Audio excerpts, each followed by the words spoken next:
አጎቶች ወጣቱን አውጥተው ገለው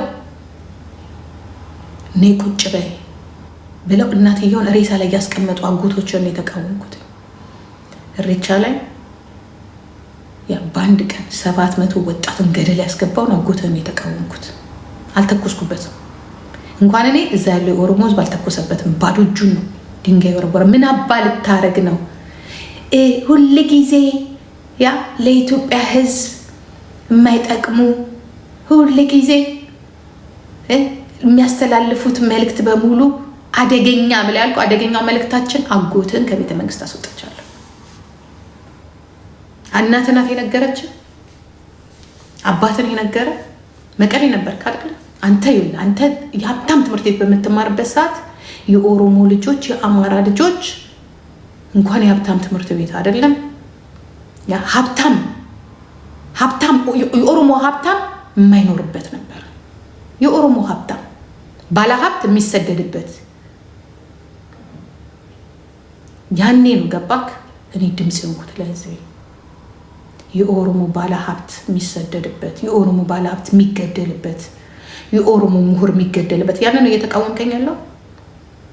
እንዲህ አፍን ስትከፍት እኔን እሳደባለሁ ስትል አየህ።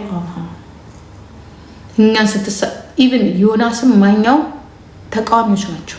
ተቃዋሚን ስትናገር መንግስት ኦኬ ዛሬ በእነሱ የጀመርሽው ብሎ ነው ያንን ተናግረ ማታ ጠዋት ስንነሳ አዶናይ የሚባል እብድ ገባ የተባለው እየነገሩት ነው። ጅል እንዲህ አያብድም ነበር። ማበድ እንኳን ማበድ አይደለም መኖር በማይቻልበት ከተማ ላይ እኮ እንደዚህ አያብድም ነበር። ገባሽ? ዮኒ በስዋሳ በለው። ይሄ ሴጋ ሲነቅልና ሳይነቅል ይለያያል። እሱ ሴጋ ከነቀለ በቃ መልሱለት አካውንት ይሄ አይገባው ምናምን። ሴጋ ደግሞ ሳይነቅል ሲቀር አስገቡት ይሄ ወያኔ ላከው ምናምን እያለ ሲሰድበው የነበረው እሱ ነው። እኔ ያንን አልለው። እንዲያውም ወያኔ በእንደዚህ አይነት ነገር ላይ አይጠቀምም። በሌላ ሰው ነው የሚጠቀምበት። ይሄ በስፖንሰሮች ምናምን ወያኔ ከሱ ጋር ቀጥታ ሊገናኝ አብዳሃል እንዴ? ይሄ አልቃሻ ሲያለቅስ ገና ሆይ ሲል ሄዶ ኢንሳ ብሎ የተናገረ የራሱን ላይፍ የተናገረ በዚህ አይነት ሙጃ ላይ ማን ነው ፖለቲካ የሚሰራው? አሁን አትንካኝ ነገር ካለ ዋ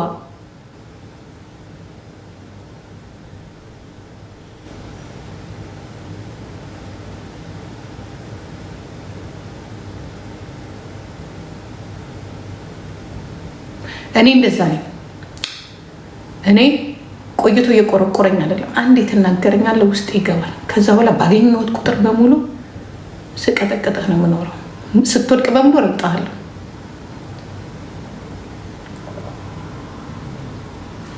አላቤቱ ስለ ፖለቲካ አወራ እኮ አላልኩሽም። ፖለቲካ ቢያቅማ ኖሮ እንደዚህ አይነት ነገር አይናገርም ነበር። ተላላኪ ነው እኮ አልኩሽ። እየሰሩበት ነው። እኔ መንግስትም ቢሆን እሱን አይደለም ማስረው፣ ግንዱን ነው ማስረው። ስፖንሰር ምን ጥቅስ ይዘ ይሄ እኮ ሙጃ እኮ ለምን ይመስልሻል? ሰይፈ እኮ የሆነ ነገር ሳይ የሆነ ነገር መቀላቀል ያልፈለገው ግሩፕ አለ። ለዚህ ነው ያላቀረበው እንጂ ከልጁ ጋር ችግር ኖሮበት አይደለም። ከመጀመሪያው ጀምሮ ተነክቶበታል። ግን አካሄዱን እያዩበት ነበር። ገባችሁ? እዛ ሀገር ውስጥ ሁሉም የራሱ ግሩፕ አለ። የነዚህ የበሰበሱ ውራጃሞች 27 ዓመት ውራጃሞችም አሉ፣ ሌቦቹ ገዳዮቹ እነዚህም አሉ፣ የአሁኖቹ ሌሎችም አሉ። ስለዚህ የአንዱን ግሩፕ አንዱ አያቀርም እንጂ የልጁ ጥላቻ ምናምን ኖሮት አይደለም። እንኳን እሱ አይደለም እብድ ይቀርባል አይደለም እንዴ ሳይፎሽ። ግን ባክግራውንዱ ልጁ እኔ አሁን ማንም ስለነገረኝ አይደለም። አይስወር ከመጀመሪያ ጀምሮ የምጠረጥረው ነገር አለ። ልጁን ስታዩት